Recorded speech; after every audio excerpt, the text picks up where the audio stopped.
Hello दोस्तों, नमस्कार। मैं अपने यूट्यूब चैनल में आप सभी का स्वागत करती हूँ। मेरा छठ गीत अच्छा लगे तो लाइक कीजिए, सब्सक्राइब कीजिए और कमेंट में बताइएगा कैसा लगा मेरा गीत। जय छठी मैया।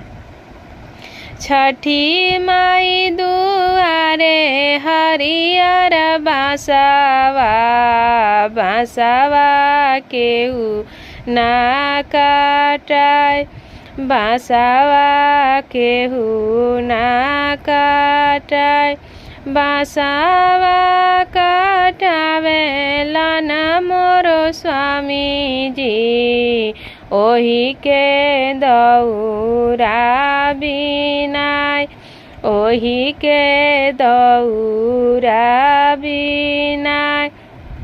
बांसवा काटावेला न सुमंता बाबू, ओही के दौरा बिनाय, ओही के दौरा बिनाय। दौरा सजावेली नीतुआ देई, छठी मैया के सोहाय, छठी मैया के सोहाय।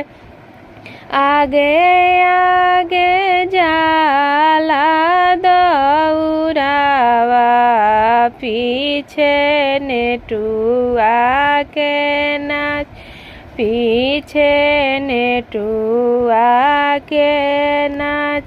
ताही पीछे जाली नीतुआ देई, छठी मैया जी के घाट, छठी मैया जी के घाट। छठी माई दुआरे हरियर बांसवा बांसवा केहू ना काटाय, बांसवा केहू ना काटाय।